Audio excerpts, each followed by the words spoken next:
Nobody has ever had the kind of cancer that I had before and then lived through it. So the doctors didn't really know what to do. So I can like move this one around, but that one doesn't do anything because it's just sitting there. I'm Kale. I'm Declan. Austin, good to meet you. You too.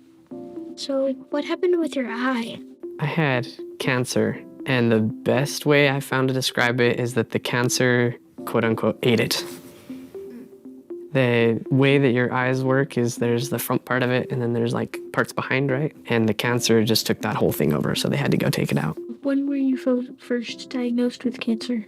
I was 3 years old. It's actually kind of a funny story. I went to a birthday party with some of my friends, right? We were all like running around in the middle of the summer, and we had a water fight. But we had those water guns at the dollar store. You like pull the trigger and the water like just kind of drips out, right? I came up to my mom and I was like, I got shot in the eye and it hurts. And she's like, the gun that the water drips out of, like, no, I think you'll be okay now. So I went back to play, but then in like 5 minutes I came back and I said, it still really hurts. And it was all bloodshot. Do you know what that means? Yeah. It was all red. And so she kind of freaked out a little bit because that's what my mom does. She was like, whoa. So we ran down to Primary Children's. And then we found it with all their scans and stuff. So did the water gun give you eye cancer, or was it just like... Not quite, no. So we know that it was there, but it didn't ever really come out or present itself until the water happened. But no, it was there before. So you can have water fights, don't worry. So how did you feel when you first got diagnosed with cancer? Scared is an understatement. It was pretty scary, especially because the doctors didn't tell us right away that they didn't know what to do. Every time we would ask them, how are things going? They're like, oh, well, we're trying. So I was pretty scared, but I did have one thing that was really helpful. My dad decided it was his mission to let me have fun. One time we were in the chemo unit and we had a pool party because he's like, we have to have a pool party, it's your birthday. So we had a party and we were shooting the nurses with the syringes and water, and we were filling their shoes with shaving cream. So we still had fun, right? But I definitely was scared. I didn't understand what was going on because I was so young. So when they found out that the cancer had eaten all of those parts of my eyeball, they had to open me up and go take it out. And most of the time that cures it, but the difference was in my case, when they looked again, the cancer had gone all throughout my body. So, you can't take it all out or there's nothing left. So they had to try all that other stuff to get rid of it. Chemotherapy, radiation, stem cell transplants. What has life been like since the cancer? That's a good question. So right after, it was a little bit different because my mouth, I couldn't open my mouth as big enough to get an Oreo in there. Like it was stuck. So when we went to the McDonald's or whatever, my dad would sit on my hamburger, he would smash it, right? And everybody's staring at him, like, what are you doing to this poor kid? And I would just take it and be like, thanks, Dad, because then I could fit it through my teeth. And it wasn't until 7th or 8th grade that I could actually open my mouth again. They had to go back in and do more surgeries. But since then, now it's pretty much normal. So what are some of the effects of your eye, being almost eaten? That is a good question. One of the biggest effects that I notice every day, if you take your hand and cover up one of your eyes, you can't see things on the side of you very well. I can't see anything past my hand right here.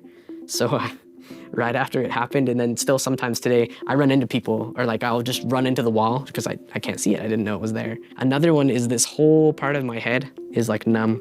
I can't feel anything. So if I have been run into playing sports, for example, and I can't feel it. It doesn't hurt. Nothing. Can you kind of see out of this eye? Nope. No. It's plastic. So I could take it out and hand it to you, but I can't. No, I can't see out of it at all. Have you pulled some good pranks with that? Yeah, actually, your eye sockets grow just like everything else in your body, so it didn't fit very good. And I had a babysitter come over when I was 4, and we forgot to tell her that it was fake.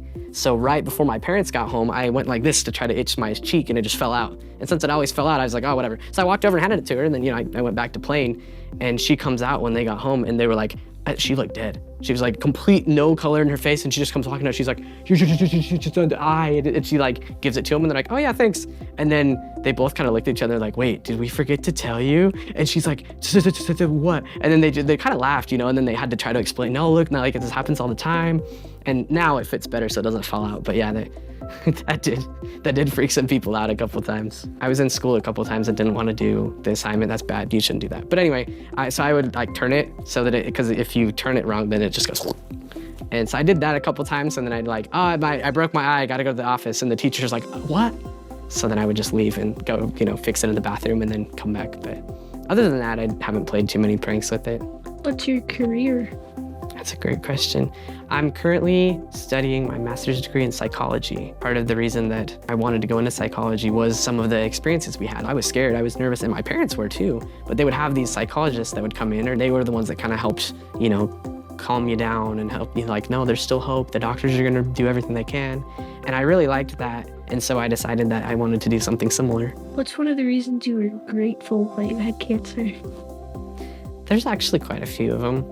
I think one of the biggest ones, though, is it taught me you can do things that are almost impossible, right? Like, obviously, a lot of times you need help, but it kind of gave me this new perspective that now whenever things seem hard, for example, math, I was really bad at math, but I could always think math is hard, right? But it can't be as hard as all that stuff I went through for the cancer side of things. So it kind of gave me that determination, and it really has helped me feel better that no matter what it is, I'll be able to get through it. And I think the biggest thing that I would want people to know is just like, yeah, it's something that changes you, but it doesn't have to define you, I guess.